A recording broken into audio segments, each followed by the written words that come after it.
Alpine's Hemp Company. Gummies, seltzers, syrups, and more. Treat yourself to the best. Good evening. This is the WHKY News for Thursday, August 8th. I'm Ralph Mangum. The WHKY News is on over-the-air TV every weekday on channel 14.2. We are also online at WHKY.com and on our YouTube channel. In today's top stories, Hickory police investigated a two-vehicle traffic crash Tuesday that claimed the life of a Hickory resident. The deceased is 76-year-old Bobby Lee Ray. At about 4:50 p.m. Tuesday, officers responded to the crash scene on the 800 block of Old Lenor Road Northwest. Mr. Ray was driving a 1990 Ford Ranger when he attempted to turn left onto 11th Street Northwest, while a 2010 Ford Mustang driven by Mr. Lackey was westbound on Old Lenor Road Northwest. The vehicles collided, causing the Mustang to hit a building at 808 Old Lenor Road Northwest.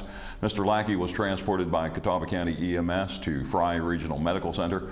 Mr. Ray was pronounced deceased at the scene. The Hickory Fire Department also responded to the scene. The investigation is ongoing. Anyone who witnessed the crash or has information pertaining to the investigation should contact Master Police Officer J. Whitt or Sergeant A. Eford at 828-328-5551. Our condolences to Mr. Ray's family and loved ones. A Statesville couple received prison time in connection to a sex offense investigation. WHKY's Rob Eastwood has the details. That investigation dates back to 2022. The defendants were sentenced during a recent session of Iredell County Superior Court. One of the defendants received a minimum sentence of more than 20 years behind bars. 40-year-old Aaron Daniel Salyer pleaded guilty to 6 counts of first-degree statutory sex offense, 5 counts of statutory rape, and 1 count of statutory sex offense. He was sentenced to 259 to 371 months, or 21 years 7 months to 30 years 11 months in prison. The defendant was ordered to register as a sex offender, and the judge issued a permanent no-contact order with the victims. 41-year-old Tabitha Elizabeth Vane pleaded guilty to 3 counts of felony child abuse with a sex act and was sentenced to 38 to 106 months, or 3 years 2 months to 8 years 10 months in prison, and was ordered to register as a sex offender. The suspects were charged in connection to a multi-agency investigation into sexual assaults committed against teenage girls. We previously reported on this case here on WHKY. The Statesville Police Department and Troutman Police Department announced the arrests of Salyer and Vane in January of 2022. Statesville police began investigating after receiving a phone call from a teenager who said she had been sexually assaulted over an 8-year period. DSS took custody of a 14-year-old girl and her 16-year-old sister. The girls told investigators that Salyer had sexually assaulted them and that Vane knew about the sexual assaults and did nothing to help the girls. Investigators obtained a search warrant for the couple's residence and seized evidence pertaining to the case. Troutman police also filed felony charges against Salyer and Vane in connection to offenses that occurred in the city limits between 2013 and 2018. So a minimum sentence of more than 20 years in prison for Salyer and a minimum of more than 3 years behind bars for Vane. Reporting for WHKY News, I'm Rob Eastwood. Thank you, Rob. WHKY's Arianna Mack has information on a scam in Alexander County.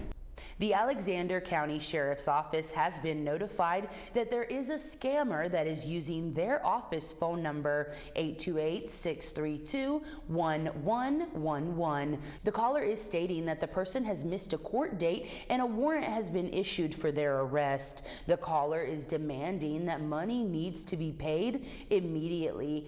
This is a scam. The Sheriff's Office would never call you and demand you pay any money to avoid arrest. If you receive this call, report it by calling 828-632-2911. That is a non-emergency line. I'm Arianna Mack for WHKY. Thank you, Arianna. Lenoir-Rhyne University's 12th president, Dr. Fred Whitt, has announced that he plans to retire at the end of the 2024-25 academic year, marking the end of a 50-year career in higher education. Dr. Whitt assumed the presidency at LR on February 1st, 2017. During Dr. Whitt's tenure, the university emphasized 4 themes identified in its strategic plan: enhancing academic excellence, improving the student experience, boosting brand identity, and ensuring a sustainable future. A nationwide search for Dr. Whitt's successor will begin in the coming months. Until then, Dr. Whitt will remain fully committed to Lenoir-Rhyne through the 2024-25 academic year and will work to ensure a smooth transition to the next president. Contributing to his decision to retire, Dr. Whitt cited a desire to travel and spend more time with his extended family, including his 5 grandchildren, ages 1 through 9. David Wagg has been hired to serve as Parks Director for Catawba County's newly established Catawba County Parks Department. Mr. Wagg joins the Catawba County team following more than 10 years with the City of Orlando's Parks Division, where he most recently served as Interim Director. Previously, he was the National Operations Manager for Clean Event, an international company providing cleaning services for sports, leisure, and entertainment venues. He also held operations management roles for a number of facilities and sports teams in Charleston, West Virginia, Wichita, Kansas, and Huntington, West Virginia. Mr. Wagg also served as the athletic facility manager for Marshall University. Previously part of the county's Planning and Parks Department, Catawba County Parks was officially established as a standalone department through the county's fiscal year 2024-25 budget process. The decision to split Planning and Parks into 2 separate departments was based on the rapid increase in demand for both services over the past 5 years and the importance of each from an economic standpoint. Weather permitting, City of Hickory Crews will close 10th Street Northeast from 9th Avenue Northeast to 10th Avenue Northeast on Monday, August 12th at 8 a.m. for public utilities repair. City officials expect the road to be closed for 2 weeks. Detour routes will be established and clearly marked. Motorists are encouraged to use extreme caution when traveling through or near the area for the safety of work crews. Rob, Arianna, and I will be right back with today's crime report. Rob has a significant update on a Caldwell County murder case. I have information on the arrest of an Iredell County man accused in an arson case that resulted in the deaths of several family pets. And Arianna has 2 Caldwell County arrests, including 1 for indecent liberties.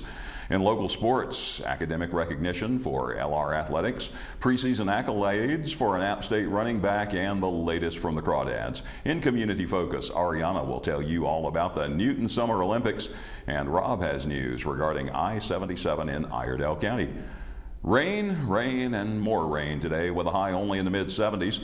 The photo you see there was taken today at 12th Street Drive Northwest. Sorry to say the rain really isn't expected to ease up until the wee small hours of the morning.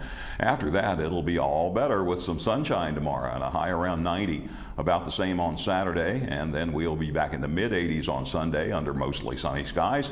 We should stay in the mid-80s next week with a chance of rain starting Tuesday. That's about a 45 to 60% chance throughout the week. You can always find an up-to-date forecast at WHKY.com. I'm Ralph Mangum. You are watching the WHKY News.